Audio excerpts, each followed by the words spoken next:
by dedicated English learners. And a very warm welcome back to Super English Talks. I'm Sarah, and I am absolutely thrilled to have you with me for today's profoundly important and engaging deep dive. This is a special extended session of our advanced English listening practice, meticulously designed to challenge your comprehension skills, expand your vocabulary, and sharpen your ability to follow a complex, nuanced discussion for an extended period of time. Our podcast topic today is a question that, well, it feels more relevant basically every single day, doesn't it? Is technology making us smarter or lazier? It really does. All right. We're just swimming in technology, aren't we? Completely. I mean, your smartphone is probably in your hand or pocket right now. AI seems to be predicting what we want to search for almost before we think it. And getting information is instant, like turning on a tap. Exactly. And that brings us to this really fundamental question about our own minds, our own thinking. Yeah, is all this connectivity, this, limitless access to everything, is it actually making our brains sharper? Is it genuinely boosting our ability to think deeply, to learn effectively, maybe even to be more creative? Or is there a flip side? Could it be sort of subtly lulling us into a kind of mental comfort zone, making us intellectually complacent, less willing to do the heavy lifting mentally? At the core of the debate, I think it's a really profound puzzle, and the implications are just massive. It affects, well, everything. How we learn, whether that's academic stuff or, trying to get your head around English grammar right. And how we work, how we interact, how we just connect with people in this digital world we're all living in. Absolutely. So our goal today in this deep dive is to really take the ideas and arguments that have come up in research and discussion and just unpack this really complex relationship. It's definitely not straightforward. We want to explore those compelling arguments about how technology might be pushing us forward towards more knowledge, more capability, but also, and this is crucial, look honestly at the ways it could potentially be holding us back. How it might hinder that deep focused thinking, or maybe even make us less good at solving problems independently. Okay? So let's start on the positive foot. The case for technology as a real catalyst for intellectual growth. One of the most striking points is just the sheer access to knowledge it gives us. That's undeniable, isn't it? The digital age has, well, it's fundamentally changed the game. It's basically torn down old barriers like geography or cost. Things that used to limit who could learn what, exactly, and now vast, almost unimaginable amounts of information and educational resources are available to, well, billions of people. It's a democratization of knowledge on a scale we've never seen before in human history, right? Really is like the biggest library imaginable. but it fits in your pocket and you can access it from anywhere. Okay. You see examples like those massive open online courses. Oh yeah, platforms like Coursera, edX, Khan Academy, even university-specific platforms. These aren't just little extras.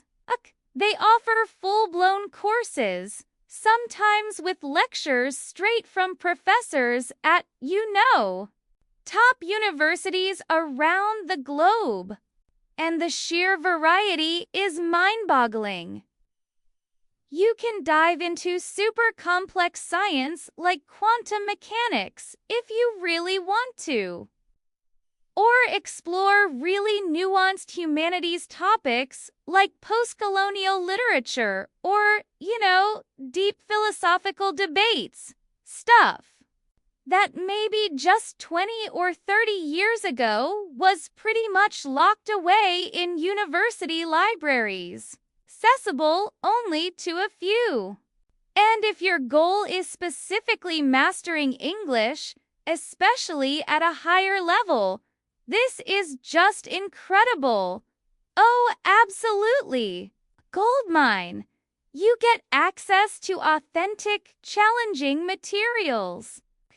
Things like full university lectures, published research, papers, articles from places like The Economist or the New York Review of Books, podcasts on really specialized subjects. Consuming that kind of material, it exposes you directly to sophisticated vocabulary, complex sentence structures, different ways of arguing and explaining things, the kind of language you need for academic or professional success. It's English as it's actually used by experts in their fields. You just can't beat that for learning. And then there's the power of search engines. Google, Bing, DuckDuckGo, whatever you use. Instant gratification for curiosity, right? Pretty much. If you hit a tricky grammar point while reading or you encounter some complex idea you don't quite get, bam, you can look it up immediately. And within seconds, you've got access to maybe scholarly articles, expert blog posts, discussion forums where people are hashing it out. It creates this amazing feedback loop. You have a question. You seek the answer. You find it. Maybe that sparks another question. It really encourages that self-directed learning approach.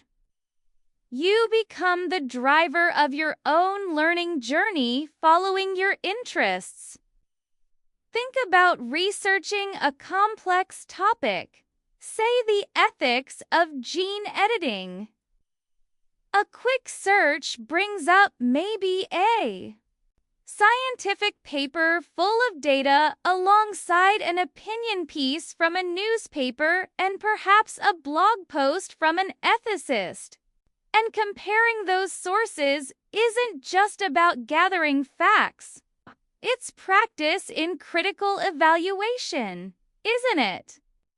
Totally. You're forced to look at the different styles. Think about who wrote it, what their potential angle might be. Is this based on evidence or is it more of an emotional appeal? What's the difference between, say, a peer-reviewed study and an editorial? And honing those analytical skills is vital, not just for understanding the world, but for communicating effectively yourself, like building a strong evidence-based argument in an essay or presentation. Okay? But there's a catch, right? The material definitely highlights a pretty major downside to all this easy access. Asterisk. Segment 1. The case for technology as an intellectual catalyst. Asterisk. Yes, indeed. We've just scratched the surface of the argument for technology as a powerful engine for intellectual growth. The democratization of knowledge is undoubtedly one of its most profound contributions, but the benefits are far more extensive and deeply ingrained in our modern cognitive processes. Beyond merely providing access, technology fundamentally alters how we think and create, often for the better. Consider the notion of enhanced cognitive architecture. While we might not be able to physically expand our brain's capacity, technology acts as a sort of external hard drive or a cognitive prosthetic. Our smartphones and computers allow us to offload the rote memorization of facts, dates, and figures, freeing up our mental resources for more sophisticated, higher-order thinking. For example, instead of spending hours trying to recall a specific historical date, we can access it instantly, allowing us to spend our energy on analyzing the significance of that event, drawing connections between disparate historical periods, and synthesizing a more complex understanding. This isn't laziness. It's a strategic allocation of our cognitive bandwidth. It allows us to transition from being mere information storage units to becoming creative, analytical, and critical thinkers. The ability of technology to foster collaboration on a global scale is another powerful argument. Platforms like Google, Docs, GitHub, or even simple video conferencing tools enable teams of researchers, developers, and artists from all corners of the world to work together in real time. This kind of collaborative synergy can accelerate innovation and problem-solving exponentially. Imagine a group of scientists in different countries collaborating on a complex dataset to find a cure for a disease. Fierce speed and efficiency, with which they can share information, test hypotheses, and build upon each other's work is simply unprecedented in human history. This collective intelligence, facilitated by technology, represents a cognitive leap forward for our species, far surpassing the capabilities of any single individual. The collective is, in many ways, smarter than the sum of its parts. Furthermore, technology has become an indispensable tool for creativity and artistic expression. From digital art and music production software to sophisticated video editing tools, technology provides us with new mediums and capabilities to express our ideas. It has lowered the barrier to entry for creative fields, allowing more people to experiment, learn, and share their creations with a global audience. An aspiring musician no longer needs a multi-million-dollar recording studio. They can produce professional quality music from a laptop. A budding filmmaker can shoot and edit a feature-length film on their smartphone. This creative democratization doesn't just benefit the individual artist. It enriches our entire culture with a wider diversity of voices and perspectives, leading to a more vibrant and innovative society. The tools of technology allow us to bring our most complex and imaginative to life in ways that were previously inconceivable. Finally, let's consider the concept of personalization and adaptive learning. Technology can tailor educational experiences to our individual needs and learning styles. AI-powered tutors, for instance, can identify our specific weaknesses in a subject and provide targeted exercises and feedback, which is far more efficient than a traditional one-size-fits-all approach. For C1 English learners, this means a personalized platform can identify that you're struggling with conditional sentences and provide you with a multitude of exercises, authentic listening examples, and detailed explanations to help you master that specific grammar point. This level of personalized feedback and customized learning paths would have been simply untenable in a pre-digital world. Technology, when used wisely, empowers us to learn more effectively and at a pace that is optimized for our own cognitive rhythm. Listening practice, tip 1. In this segment, I used a lot of phrases to describe the cause and effect relationship between technology and intellectual growth. For example, acts as a sort of external hard drive, or this kind of collaborative synergy can accelerate innovation. Your task is to mentally recall or jot down at least 2 more of these cause and effect phrases or descriptive analogies I used. This practice helps you to understand how speakers build logical arguments and explain complex ideas, which is vital for academic and professional listening. Asterisk segment 2, the troubling flip. Cite the case for technology as an intellectual hindrance. Asterisk, we have just heard a very compelling case for the intellectual benefits of technology. But as you astutely pointed out, there is a catch. There is indeed a significant and troubling flip side to this digital revolution, and we would be remiss if we didn't explore it with equal rigor and honesty. The very same forces that can empower us can also, if left unchecked, subtly erode some of our most fundamental cognitive abilities, potentially making us lazier in our thinking. One of the most prominent concerns is the issue of information overload and the erosion of deep focus. We are living in a state of perpetual distraction. Notifications, emails, social media pings, and endless streams of information are all vying for our attention, fragmenting our focus into microbursts of engagement.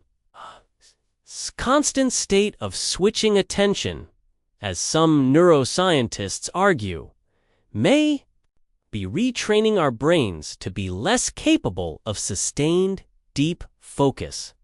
The ability to sit down with a complex academic text or a challenging problem and devote an hour or more of uninterrupted, concentrated thought is a skill that many feel is becoming increasingly difficult to cultivate in this digital age. This is the kind of deep work that is necessary for true mastery of any subject, be it quantum mechanics or C1 English grammar. If our brains are being wired for constant novelty and rapid switching, are we losing the capacity for the profound, solitary thought that often leads to groundbreaking discoveries and genuine insight? Another major concern is the decline of memory and independent problem-solving skills. While offloading rote facts to our digital devices may free up cognitive space, it also means we are less likely to commit information to our long-term memory. When the answer to any question is a few taps away, what is the incentive to truly learn and remember it? The very act of committing something to memory, whether it's a difficult vocabulary word or a complex formula, strengthens the neural pathways in our brains. The struggle is a crucial part of the learning process. If we bypass this struggle and rely solely on external information retrieval, we might be inadvertently weakening our cognitive muscles. Furthermore, the reliance on search engines for every small problem can hinder our ability to think through solutions independently. We might be losing the habit of grappling with a problem, brainstorming solutions, and building a mental model of how something works, skills that are essential for true intellectual growth and adaptability. The phenomenon of digital echo chambers and confirmation bias presents another formidable challenge. While technology provides us with access to an unprecedented diversity of information, the algorithms that power our social media feeds and news aggregators are often designed to show us content that reinforces our existing beliefs and preferences. This creates a digital bubble where we are constantly validated, rarely exposed to dissenting viewpoints or challenging ideas. This intellectual comfort zone is the antithesis of critical thinking, which requires us to actively seek out and engage with opposing perspectives. If technology is subtly insulating us from intellectual discomfort and challenging ideas, it could be making us more intellectually complacent and less prepared to engage in reasoned, empathetic debate in the real world. Finally, we must consider the risk of intellectual superficiality.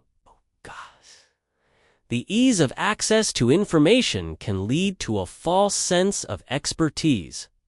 We might read a few headlines or a short summary of a complex topic and feel as though we understand it, when in reality, we have only a very shallow, fragmented knowledge. This is particularly relevant in academic contexts. A student can easily copy and paste information from various online sources without truly synthesizing the ideas, leading to a kind of intellectual laziness where they can complete an assignment without actually doing the heavy lifting of deep thinking and genuine learning. In this scenario, technology isn't making us smarter. It's simply masking our lack of true understanding, which is a far more insidious problem. Listening practice tip 2. Throughout this segment, I used a lot of negative or cautionary vocabulary to describe the potential downsides of technology. Words like erosion, insidious, fragmenting, and antagonistic. Your task is to mentally recall and list at least 5 of these negative or cautionary words or phrases I used. This trains your ear to pick up on the speaker's tone and the specific vocabulary used to convey a critical or negative perspective, which is crucial for C1 level comprehension of complex arguments. Asterisk, asterisk. Segment 3. The nuance and the synthesis. It's not smarter or lazier. It's how we use it, asterisk. So we have a clear and compelling case on both sides. On the one hand, We have technology as a tool for unparalleled access, collaboration, and creative expression. On the other, we see it as a potential detriment to our focus, memory, and critical thinking. The question, then, isn't really, is technology making us smarter or lazier? The more profound and, I would argue, accurate question is, how do we, as individuals and as a society, choose to use technology? And what are the intellectual habits we must cultivate to ensure it remains a tool for empowerment rather than a crutch for intellectual laziness? The answer, it seems, lies not in the technology itself, but in our relationship to it. The concept of digital literacy is absolutely central to this. Digital literacy goes far beyond simply knowing how to operate a computer or use an app. It's about having the critical skills to navigate the vast, often overwhelming, digital landscape. It involves the ability to evaluate the credibility of online sources, to recognize and counteract our own confirmation biases, and to understand the algorithmic forces that are shaping our online experience. A digitally literate person understands that a quick Google search is a starting point, not the destination of their learning journey. They use search engines not just to find a single answer, but to gather a diversity of sources, to compare and contrast different viewpoints, and to form a well-rounded and evidence-based opinion. They use technology as a tool for inquiry, not as a shortcut to superficial understanding. Furthermore, we must actively cultivate a sense of intentionality in our technology use.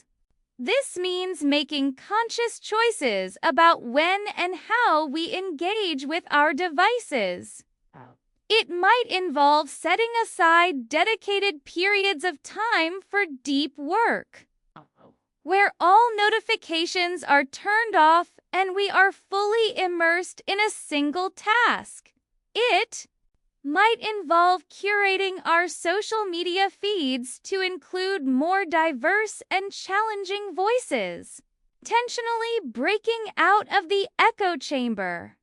It might even mean periodically disconnecting entirely, taking a digital detox to allow our minds to wander, to daydream, and to engage in the kind of quiet, solitary reflection that is so crucial for creative insight and genuine self-discovery. The key is to be the master of our technology, rather than allowing it to be the master of us. This requires a new level of metacognition, which is the ability to think about our own thinking. We need to be aware of how technology is impacting our cognitive habits. When we find ourselves mindlessly scrolling through an endless feed, we need to ask ourselves, is this truly adding value to my life? Or am I just satisfying a need for distraction? When we are about to Google an answer, we should pause and ask, can I figure this out myself first? Can I challenge my own brain to do the work before I reach for the easy answer? This kind of self-awareness is the cornerstone of intellectual growth in the 21st century. It's the difference between passively allowing technology to shape our minds and actively using it to sculpt them into something more powerful. more capable, and more resilient. So, is technology making us smarter or lazier? The answer is a paradox.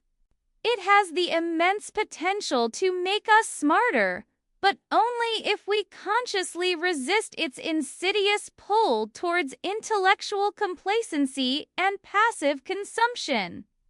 It's a double-edged sword, and the outcome depends entirely on how we wield it. 4. C1 level English learners. This means using technology to find authentic, challenging materials, but also being disciplined enough to sit with those materials, to grapple with them, and to do the hard work of deep analysis and synthesis. It means using the technology to aid your learning, but not allowing it to do the learning for you. Listening practice tip 3 in this final segment. I used a lot of conditional language to express possibilities and cause and effect scenarios. For example, if we consciously resist its insidious pull, or only if we consciously resist. This is a very common feature of complex C1 level discourse. Your final challenge is to mentally identify and list at least 2 of these conditional sentences I used, or the phrases that introduce them, to show a cause and effect relationship between our choices and the outcome. This is a highly practical skill for both listening comprehension and for structuring your own advanced arguments in speech and writing. Asterisk final words of encouragement and next steps. Asterisk. What a truly extensive and thought-provoking journey we have taken today, exploring the profound question, is technology making us smarter or lazier? By engaging with this complex topic, you have not only practiced your C1 English listening skills, but have also honed your ability to follow a detailed, nuanced, and extended argument for over an hour. That is a significant achievement and a testament to your commitment to advanced fluency. Remember, the true power of this kind of practice lies in your active engagement. The more you listen with purpose, the more you will learn. To truly internalize all the information, the vocabulary, and the communication strategies we've covered today, I strongly encourage you to listen to this audio again. With each listen, focus on a different aspect. Revisit the listening practice tips and actively try to find more examples of the specific language features I highlighted. This is how you build deep, lasting language skills. Your dedication to mastering English is truly inspiring. And it's my greatest pleasure to be a part of your journey here on Super English Talks.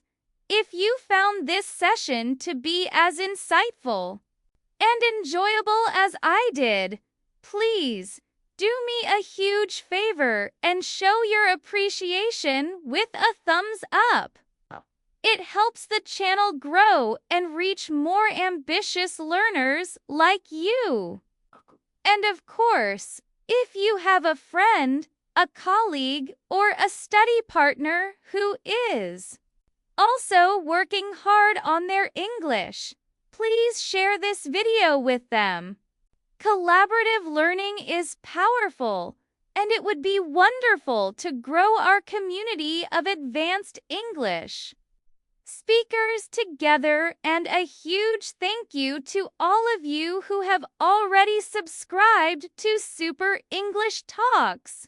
If you haven't yet, be sure to hit that subscribe button and ring the notification bell so you never miss out on our future lessons.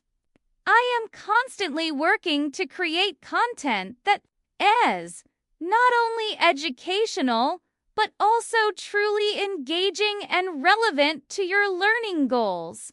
I would love to hear from you. What are your thoughts on this topic? Do you feel technology has made you smarter or lazier, and why? Do you have any specific strategies you use to maintain your focus and deep thinking skills in a digital world? Leave a comment below and let me know your thoughts. Your feedback is absolutely invaluable in helping me shape future episodes. Until our next captivating discussion, keep listening actively, keep learning relentlessly, and keep communicating with confidence and curiosity. See you all very soon.